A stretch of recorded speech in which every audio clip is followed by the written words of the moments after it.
How's it going, everyone? CFox Gaming back here again, and in today's video, we're going to be taking a look at the Nintendo Switch 2 1 year later. As of recording this video, it is June 5th, 2026, exactly 1 year since this thing released a year ago on June 5th, 2025. So I'm going to be looking at all the great things this system has, all the cool accessories you can buy for it, and if you should buy it a year after release. So the system launched on June 5th, 2025 for the price of $450.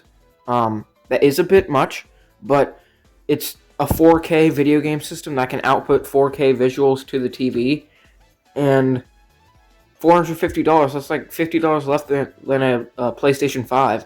That's $50 less than that. And other consoles that are 4K capable are much more expensive than this. And this system is running like the big games that those other systems are running, like the big, like third-party AAA, whatever they're called, games. This system is running those perfectly fine. I'm not as good at those systems though, but this is the most powerful Nintendo system we've ever got. So I say $450 is pretty good for what you're getting, because you're getting a new Nintendo Switch. It's not just an upgrade to like OLED kind of Switch. It's the successor. It's Nintendo's brand new system, and detachable controllers. They're magnetic. It's a lot bigger, bigger screen. It has its own exclusive games that are also incredibly good. This system has so much more that the original Switch did not have, and it just makes it a huge upgrade. Now, it may not feel like an upgrade from your original Switch at first, but once you have it for like a long time, like I have, you can really see a difference in the original Switch and the Switch 2, because there really is a big difference in between these two systems. But yeah, so looking at the system here, we can take it out of the dock here. Here's the dock, as you can see. It's like the original dock, but it looks like a toaster oven kind of thing. And it actually has a lot more room to put the system, because if you remember, if you know, the original Switch, if you put it in the dock, it kept scratching the screen. This dock has like a bunch of wiggle room, so that then the screen doesn't get scratched. Also, the screen is, I think, scratch proof from it. Yeah, that's that. So yeah, the dock. It also has this little stopper bump right here, and it actually, helps it from. So that means you can't fall forward easily. So that's pretty neat. It has two USBs that you can see here. I don't know. Probably use them for the GameCube adapter, but here's this part that comes off. It's not like the opening door one, like on the original. And you can see on here, there's like so many ventilation, and this thing has like a built-in fan, because the system is outputting visuals to the TV in 4K, and so the dock gets pretty hot, so I guess they have to put a fan in there. But as you can see, this is the first Nintendo console ever, like, brand new to actually have an Ethernet port right here. The Switch OLED had one, but that was just a later, like, revision. This one's a brand new system. It is HDMI and USB-C for power. And yeah, that's basically the dock. Not really much to that, but the system is where it's at. The system is the main part of the Switch 2, because it is the Switch 2 anyways. So as you can see, it has, I think, an 7.9-inch LCD touchscreen. It's not OLED. Maybe they're gonna. I feel like because this is LCD one, they're gonna have to make an OLED model either in like a few years, just like they did with the original Switch, or maybe here soon. That'd be really neat. But 7.9-inch touchscreen, this biggest screen Nintendo's ever made. Yeah, it's really good screen. Capacitive kind of screen, not resistive like the 3DS and Wii U gamepad touchscreens are. Yeah, looking at the bottom, you can see here vents. I think these vents. I don't know. Focus. But as you can see here, there's where you plug it into the dock, and it outputs the data and it charges there. So that's pretty neat. And on the top here, we can see There's a power button right there, obviously for power. Volume slider. I think this thing is actually focus camera. This thing here is actually for the adaptive brightness thing. Some screws right here. Vents here. Another USB-C on the top for charging on top, since it doesn't. This is the bottom.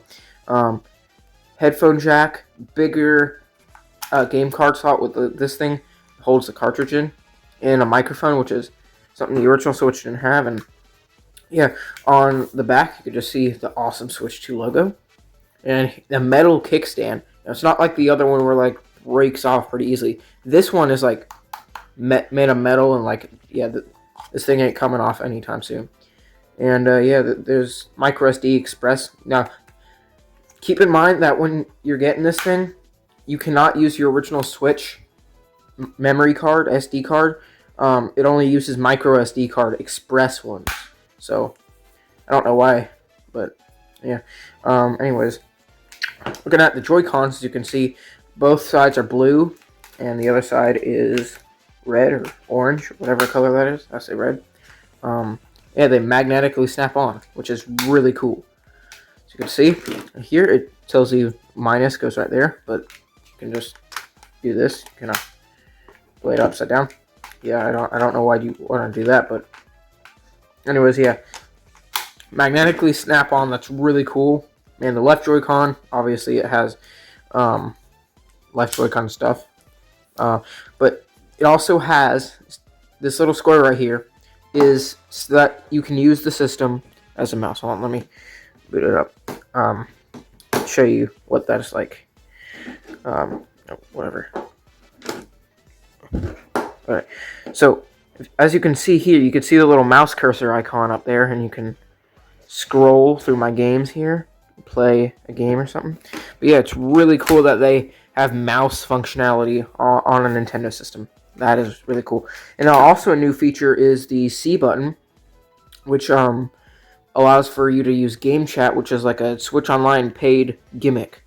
Now, one thing I don't like about the system is that Game Chat, because this whole system's main gimmick is Game Chat and being able to like chat with Game Chat sessions with friends, but they lock it behind Switch Online paywall. So if you don't have Switch Online, you can't use the system's main gimmick, which is kind of sad.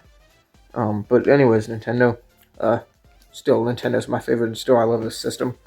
We have mouse mode.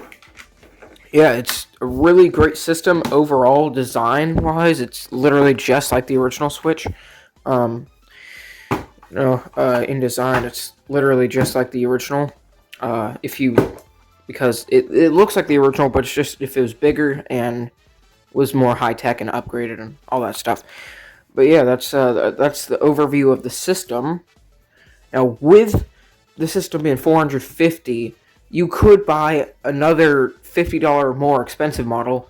They don't sell anymore, though. It's the Mario Kart World bundle. It includes Mario Kart World. Some ones have the sticker here. It's just a sticker, and then they have the banner along the bottom. They don't sell this one anymore, but I got the Mario Kart World one. It was $500, which is actually a really good deal, because Mario Kart World, for some reason, is $80. Like, why? That's like the first ever video game, like, base video game without any DLC or anything like that. That is $80. That's insane. Like, Nintendo's never done that before, but $80 for Mario Kart World. And Mario Kart World isn't really the greatest game. It's not really the greatest Mario Kart game. Now, it's not really a great game at all. Yeah, it's a good game. It's just not my favorite Mario Kart game. It's kind of not that great. I don't know. But Mario Kart World, still fun to play online if the online was actually quite decent. It is quite decent, but, yeah. Anyway, so the Switch 2 actually comes with multiple different accessories. Comes with the Switch 2 Joy-Con grip. Now, actually, I never really use the Joy-Cons. And because I mainly use the Pro Controller, which we'll talk about in a little bit, but I never really used the Joy-Cons, but before I had my Pro Controller, which I got like a few days after I got the system, I only used the Joy-Cons. And now the Joy-Con grip was pretty good. Now obviously it's not that great because like your hands hit this like area right here, and like like it's kind of bendy, like flexy material, I guess. What would you call that? But yeah, the sticks don't really move around as much as like the Pro Controller, where it actually feels like a good stick like this. These ones just kind of feels stiff, I guess. But also another thing I should mention is that these Joy-Cons have never gotten Joy-Con drift. Like, I've never had these Joy-Cons get drift. My original Switch Joy-Cons did have drift. Like, all two of my Joy-Cons, I think, had Joy-Con drift or whatever. These ones don't. I think because they've, if it'll focus, you can see right here, dust always gets stuck up in that little area right there. On the original Switch, that wasn't really covered up, and dust got in there pretty easily, and it messed up the controls. But now, that when the Joy-Con is idle and not being used, and the stick is like this, no dust can get in there. I don't know if it's just because I barely ever use these, or it's just because maybe Switch 2 Joy-Cons can't get drift. I don't know. Yeah, but Joy-Con grip is just like the original, I guess. You can attach the Joy-Cons to play it like a regular controller. Yeah, and now it also comes with the straps, I guess. Now, Nintendo's been doing motion control ever since the Wii. The Wii had motion control, the Wii U brought motion controls with it, the Switch also has motion controls. Nintendo's main gimmick is motion controls. They've been doing that for 20 years now. They've been doing motion controls. Actually, since the 1980s, because the Power Glove, but for the NES. But anyways, you can put your hand on here, obviously, and then swing them around like Wii remotes and all that stuff. But also, another cool thing is that when you are using a Joy-Con as a mouse right here, sometimes it'll like go like that whenever you're trying to use it. And so when you snap the Joy-Con here, it doesn't really do that, since it has it's like curved out like this. It also has these mouse glider things, so you can use it like a real mouse. Now, it's not the most comfortable mouse anyways, but still pretty neat that you can use it as a mouse. But yeah, these come with it. And that's all the accessories that the Switch 2 actually comes with. I'm going to talk about one of my favorite controllers for this system, the Pro Controller. I've been using this thing for like ever. Or since I got the system, I've been just using this thing. I beat Donkey Kong... Oh, camera. I've been using it. I beat Donkey Kong Bonanza with this. I mainly only use this controller just because it's so good. Like, listen to this. The sticks, like, whenever you... Like, the sticks feel so smooth going around. Like, when I spin it in a circle, it just feels... feels like there's nothing there. Like, there's no sound that happens either. But yeah, this controller is really good, just like the original one. D-pad is not the greatest either, because when you're pressing down, or when you're pressing right, it'll sometimes register down and then up, and then it just messes that up. But yeah, this controller is really good. They also have the C button and a headphone jack. But the coolest feature about this controller is that you have customizable, remappable back buttons, back paddles, whatever they're called. GR and GL. You can remap them to whatever button you like, and all you need to do is just hold the home button down, and then it'll take you to like the side menu, and you can literally just, when in a game, you can just change the controls of these buttons without having to go to the home menu. That's a really good idea, Nintendo. So, Nintendo making this controller, it's amazing. Got the box for that too. I unboxed this. Come and check out that unboxing video. That video is pretty cool. Now, another accessory is the Joy-Con 2 charging grip. Now, as you can see, with this Joy-Con grip, comparing it to the other one, as you can see, this one is like clear black, or just regular black.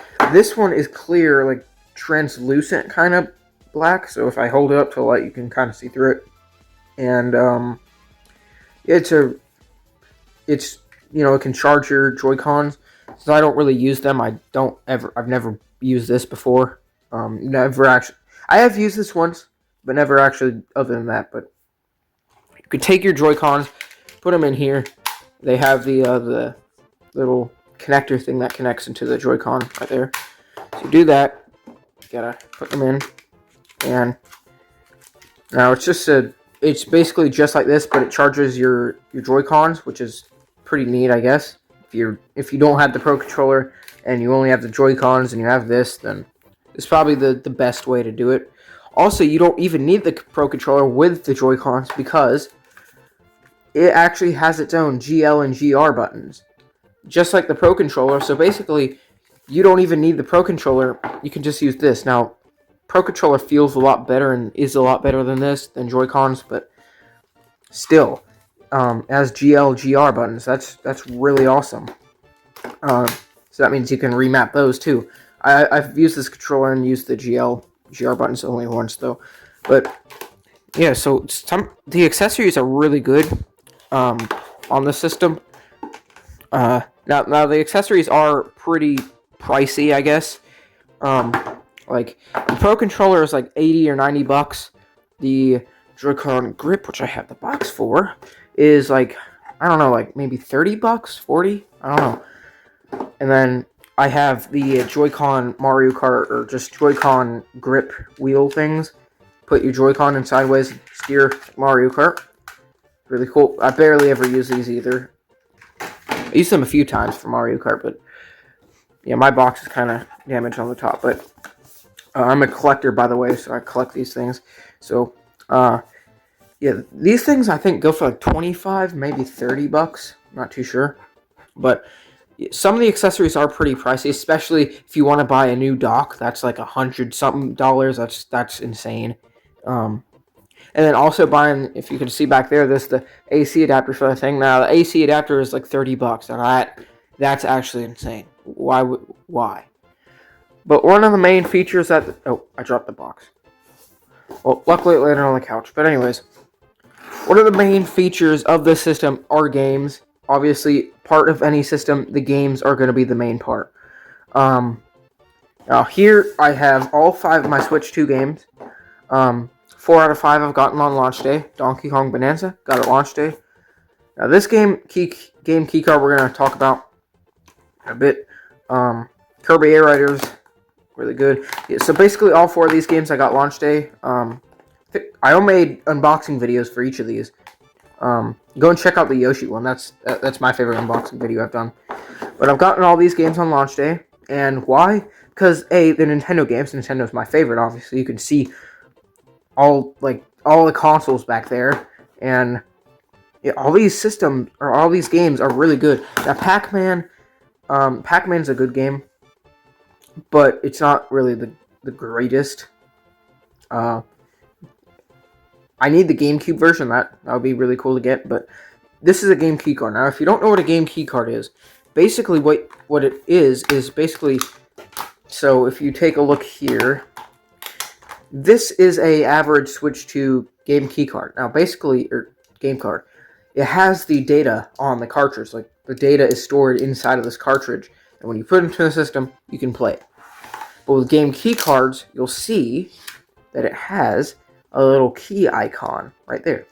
What that means is it does not have any of the game data in it. It just has a code inside of it, or a license to download the game from servers or whatever. And basically, everyone's saying, "Oh no, game keycards aren't really good." I say they're decent. Basically, you just put them in, and then it tells you to use this game keycard. You'll need to download the data, and you download the data of the game to your console, and then you can play the game. But in order to play that game, since it is digital on your system, but in order to actually play it, you need to put in the cartridge. So it's literally just like a regular cartridge, but with a little key icon on it, and you need to download a lot of data. But the other bad thing is that once Nintendo actually shuts down the servers for you to be able to download these games, say, I got Pac-Man World 2 Repack, like in the future, whenever the Switch 2 is discontinued and Nintendo doesn't have the servers up for it anymore, I bought this game with the key card. put it on my system, and it says to download data, and it can't because there's no server up anymore for this game to be downloaded. So that's a bit bad if you wanted to buy these games like used or whatever in the future. But now, buying them now, since the Switch 2 is probably going to have a long lifespan, just like the original Switch, I say game key cards are fine, because they are literally just like regular game key cards, or regular game cards, or whatever. But also, so the games are really good, as I said, but also you can play another library of games on it. You can play, you can play the whole entire library of Nintendo Switch games. Now, not every game on the Switch works. They have compatibility issues on Nintendo's website. You can go and check out some Switch games that don't work on Switch 2, but the games that do, so the thing is backwards compatible, obviously. Now it doesn't have any original Switch internals from the original Switch, because I said they built it from the ground up. And so basically what it's doing is just emulating the Switch games. So sometimes, and some of the Switch games don't work because it's just being emulated. And Nintendo doesn't like emulators, but I guess they're doing emulating themselves, so that's kind of strange. But the games on this system are just so good. And yeah. So I think that wraps it up. So, should you buy a Nintendo Switch if you want to? Like, should you buy this thing if you want to? Like, if you're willing to pay for these amazing games and a $450 console, and maybe an extra controller too, I say it's worth it. Now, what would I rate it out of 10? 10 being the most? I would give it a, because of, the Switch original games not being compatible sometimes, and maybe that feature where in the future you can't really download the game key cards anymore, I'd say 9.999, if that makes any sense. But the system is just so incredible. Like, there's nothing really bad much about it, so giving it a 9.999 makes sense. But because of a few things that are wrong with it, and especially Mario Kart World being $80, I give it a 9.999. Whatever. So yeah, if you don't have a Switch already, go out, buy one. It's in stores now at retailers. It has been for years. Or a year straight, I guess. Anyways, so just go out, buy this thing, and just play it. It's amazing. Definitely get Donkey Kong Bonanza, Yoshi and the Mysterious Book. These two, my game recommendations so far: Donkey Kong Bonanza, best 3D platform on the system, and Yoshi and the Mysterious Book, best 2D platform on the system. If you like Mario games, definitely pick these two up. Yoshi, I just got, and it's such a great game. Donkey Kong, obviously, it's amazing. So yeah, 2 game recommendations. I recommend actually all of them. So Nintendo Switch 2 out now. Has been though. So like this video. There's a button down there you can hit, or wherever it is. Subscribe right there. I think it's right there. I don't know. And I guess I will see you guys in the next one. Yoshi out.